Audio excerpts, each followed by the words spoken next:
ఆర్టిస్ట్గా వచ్చిన ప్రతి ఒక్కరికి, వంశీ గారికి, రవి, కార్తిక్, చంద్రు గారు అందరికీ thank you very much. So మీరు నా గురించి ఎలా చెప్పారో అలాగే నేను కూడా ఏంటంటే అసలు డైరెక్టర్గా మీ ఫిలిమ్స్ అన్నీ చూసి నిజంగా చాలా చాలా మంచి ఫీలింగ్, అంటే భలే తీసారా అన్న ఫీలింగ్ ఎప్పటికీ అది ఉంటుంది. సో అక్కడి నుంచి థ్యాంక్ యూ. జనరల్గా ఏంటంటే ఈ 3 Idiotsలో హిందీ 3 Idiotsలో క్యారెక్టర్ ఉంటుంది సార్, రూమ్ ఎలా మార్చుకోవాలి సార్ అని చెప్పి. ఆ టైంలో నేను నా సినిమా అయినా కూడా సరే ఫంక్షన్ రాకుండా ఏదైనా వెళ్ళిపోవడానికి ఏదైనా ఛాన్స్ ఉందా, నేను రాకుండా వదలడానికి ఏదైనా వదిలేస్తారని అంటే ఉంటాను. బాబీ గారు ఫోన్ చేసి నేను తప్పకుండా రావాలి, మీరే డైరెక్ట్ అని. సరే ఓకే, ఈరోజు ఖచ్చితంగా మాట్లాడాలన్న ఒక ఉత్సాహం ఎందుకు వచ్చింది నాకు. సో అందువల్ల ఏంటంటే మాట్లాడదామని డిసైడ్ అయ్యాను. అండ్ ఫస్ట్ మా ప్రొడ్యూసర్ ప్రసాద్ గారికి థ్యాంక్స్ చెప్పాలి. మా టీంలో యంగెస్ట్ పర్సన్ ఆయన. నిన్నే చెన్నై ఎయిర్పోర్ట్లో వెళ్తున్నాడు, ఆయన ఒక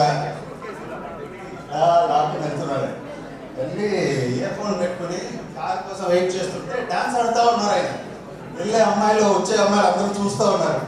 సార్ డాన్స్ ఆడుతున్నారు సార్ అంటే అది ఆయనలో ఉన్న ఆ యూత్ అది. సో ఎప్పటికీ ఆయన పక్కన ఉంటే ఒక ఎనర్జీ వస్తుంది. సో బాబీ కలిసి ఒక కెరియర్ డెవలప్ అయిన ఒక టైంలో బాబీ ఎలా అంటే లాంగ్ బ్యాక్ ఎప్పటి నుంచో తెలుసు. సో ఒక యంగ్ ఎనర్జెటిక్ ప్రొడ్యూసర్. సో ఈ సినిమా ఆయనకి చాలా పెద్ద హిట్ అవుతుంది అన్నది నేను చాలా బలంగా నమ్ముతున్నాను నేను. అండ్ ఆ టెక్నీషియన్స్, కెమెరామెన్ విజయ్ చక్రవర్తి తెలుసు, బొమ్మలు పరుగులు చేశాడు, నా క్లోజ్ మిత్రుడు. So again after long time ఈ సినిమాలో కలిసి పనిచేస్తున్నాం. Wonderful visuals. సో ఆయన వర్క్ ఎక్స్ట్రాడినరీగా వచ్చింది ఈ సినిమాలో. అండ్ మా నవీన్ మూవీ ఫస్ట్ టైం కలిసి చేస్తున్నా నవీన్తో. నవీన్ కలిసేటప్పుడు కొంచెం టక్కన కోపం వచ్చేస్తుంది, ఏంటో ఎలా చూస్తున్నాడు అన్నట్టు అలా చూస్తున్నాడు అనమాట. నేను ఫస్ట్ టైం కదా, ఏంటి ఇలా చూస్తున్నాడు అంటే ఏదైనా చెప్పినా కూడా ఇలా చూస్తాడు అంటాడు. కానీ ఆ సినిమా ఎడిటింగ్ ఫైనల్లో కూర్చున్నప్పుడు ఒక విశ్వరూపం చూపించాడు. అసలు ఇది నా సినిమా నేనే ఆశ్చర్యపోయే రేంజ్కి అసలు ఎక్స్ట్రాడినరీగా కట్ చేసి ఒక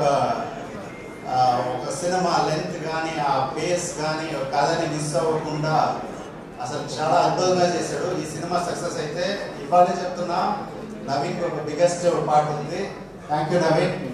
అండ్ అవినాష్, ఆయన ఒక స్వీట్ డార్లింగ్ మా డైరెక్టర్. సో ఎప్పటికీ ఏంటంటే ఆయన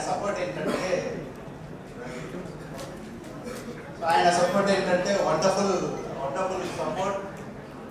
సో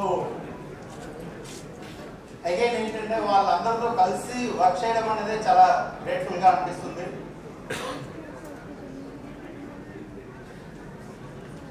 అండ్ మ్యూజిక్, ఆ పాబ్లో నెరుడా అన్న సాంగ్ అచ్చు చేశాడు. ఆ ఎనర్జీ కానీ ఆ ఇన్స్ట్రుమెంటేషన్ కానీ చాలా వండర్ఫుల్గా ఉంది. థియేటర్లో స్క్రీన్లో ఇంకా చాలా బాగుంటుంది. And Sam CS re recording ఎక్స్ట్రానరీగా ఉంది. నిన్నే ఫినిష్ చేసి వచ్చాను, మొత్తం అన్నీ చూసి కాపీ వండర్ఫుల్ ఎనర్జీ ఇచ్చాడు. అండ్ సురేష్ గోగులి అయిపోయింది, నేను copy final checking. So Sam CS thank you. And Suresh Goguli కూడా సో వండర్ఫుల్ సాంగ్ చేశాడు. అండ్ వైది అడిషనల్ ఆర్ఆర్ వండర్ఫుల్గా చేశాడు. ఆయనకి స్పెషల్ థ్యాంక్స్. అండ్ మన గురించి లాస్ట్లో మాట్లాడదాం. ఈసారి ఎవరిని వదలకూడదు, మర్చిపోకూడదు అని చెప్పి ఫిక్స్ అయ్యి వచ్చాను. అండ్ మెయిన్గా నేను థ్యాంక్స్ చెప్పాల్సింది నా డైరెక్షన్ డిపార్ట్మెంట్.